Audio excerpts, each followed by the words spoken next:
Being asked if he's like Greg Popovich.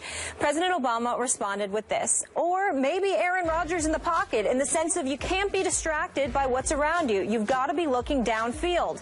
And I think that's a quality that I have, not getting flustered in what's around me. Here's Rodgers' response to the Prez. I know that's probably tough for him because he's a big Bear fan.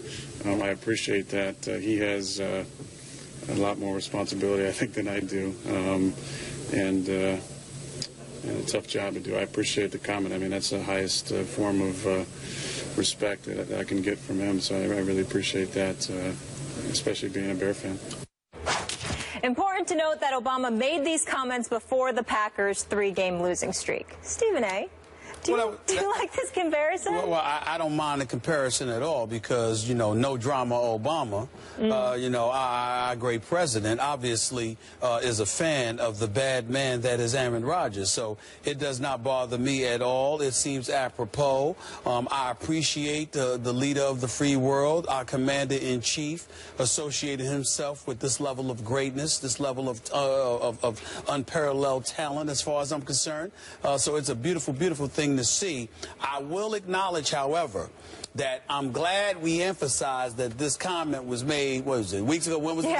When was it? When was the date? All I know is it was before the 3-game skid. It was before the 3-game skid because Aaron Rodgers, you know, obviously, you know, on a more serious note, our president did seem to get a bit perturbed at some, some questions that were being thrown his way in the aftermath of what happened in Paris last night because of his comments prior to that about ISIS. It was October 5th, to be exact. Exactly. So, I mean, he did seem as cool at that particular moment in time, but we understand that those are obviously dire circumstances. Of course. And our heart goes out to all of those people. But on a lighter note, outside of that, prior to last week, those comments are more than apropos. And if I'm President Obama and I want to compare myself to a particular athlete because of his ability to be cool and relax and what have you, I would have to say I can't knock Aaron Rodgers, but I will confess to you, Tom Brady would have been just as good of a comparison. Oh, you would? You would concede that. He blew the Prez off, though. Wow. So I would concede that, but you can't use Tom Brady because Tom Brady was very, very disrespectful and blasphemous in blowing off our president when the New England Patriots were being celebrated at the White House. So I'm glad that the president didn't mention him because he isn't worthy of being mentioned by the president after doing something like that. You sure it wasn't that Tom Brady was condemned in the court of public opinion as a liar and cheater? The president didn't do that. Yeah. The president didn't. He did no such thing. Well, I'm just saying. But you know, you showed up when George W. Bush was the president. You know, on more than one occasions to celebrate your championship. The president summons you. You show respect the office. Fair. The office. Okay. Respect the office. All right, I got it. Yes. Now, allow me to say that I have issues with this analogy on 2 levels. And first, I'm going to do it from a Chicago perspective because I remind you, I did work in Chicago as a columnist for the Tribune. I covered the Chicago Bears. My brother owns and operates Obama's favorite restaurant in Chicago. Okay, so Obama's a Chicago guy. Is that fair to say? He's a Chicago guy. You're not going to tell me you should have mentioned Cutler, are you? You're not going to say that? Oh, okay. I'm scared. How can a supposed Bears fan place a Packer on such a presidential pedestal? It's crossing the line. You just can't do it. You're going to disqualify yourself, oh, President, as a Bears fan. Look, they're going to take this the wrong way, man. You just can't do it.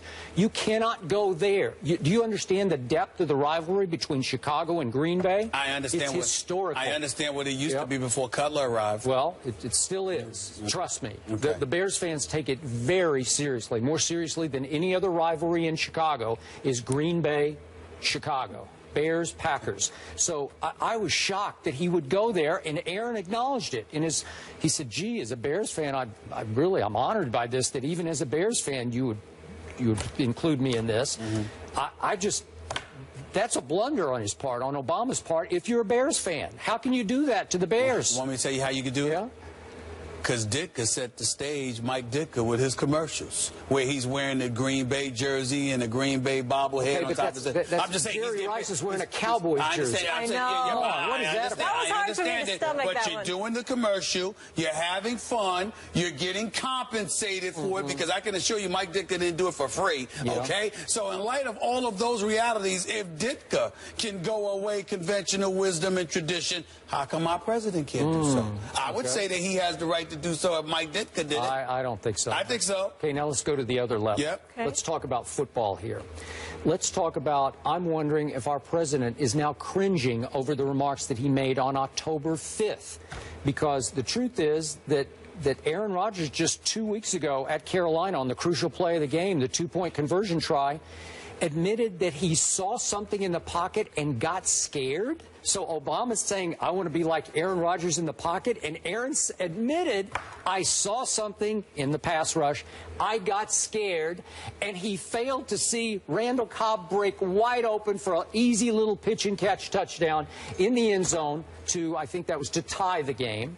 And you're saying to me, now you're comparing yourself to an Aaron Rodgers who's become highly flustered in the pocket. He's lost his poise. He's lost his confidence. He's become antsy. He's become iffy in the pocket. I don't even recognize the guy anymore. So he's everything that Obama would not want to compare himself to, because Obama is none of the above. He is extremely Obama, no drama Obama, cool under fire. So I like the original idea of the analogy to Aaron Rodgers, but this guy is a disaster right now, so Obama has to be regretting that he made this analogy back in October. I think he's got bigger fish to fry right now. I think he's got a lot of bigger fish to fry, number one. Number two, every president is deemed disastrous at some point in time for a moment, because obviously you can't please everybody, okay? So we all understand that. Number three, and more importantly, I think the president would have no problem with using the analogy that he used as it pertains to Aaron Rodgers. Aaron Rodgers got over 30,000 yards passing. He's still got about a decade left in this game. He hasn't He's talking about cool under fire. It's not talking about stats. No, listen. He has not had a quarterback rating of less than 103 in the last 5 years. The QBR is consistently up there. Aaron Rodgers is a high-end producer. No, please. He is somebody that is elite. No. And anybody who is interested in being elite, who wants to associate themselves with the comparison that of Aaron Rodgers, I have no problem with it, because he is worthy of it. Even despite their 3-game losing streak. Even despite. He now tap dances in the pocket worse than the late, great Gregory Hines. I have a serious question. He can't go with Brady, obviously, because Brady blew him off, and now Rodgers is struggling. So who could he go with? Who is there? Peyton Manning's banged up. There's no one else. Tyrod Taylor or Cam Newton? Cam Newton. All right. Cam Newton. Well, you can go with Cam Newton. We'll leave it at that. He can go with Cam Newton. The bigger the moment, the more he shines. Okay. He can do that. It's Tom Brady, and we all know it. It's the only way to fly. We can't acknowledge that. We can't acknowledge that. Tom Brady snubbed the president of the United States. He took so many trips. Could you blame him? It was like his 10th Very un-American. Very un-American. He's not the only one. I think RG3 did it one time, too. I mean, it's very un-American. I don't like that. All right. That's fair. Respect the office. President calls, go. Coming up.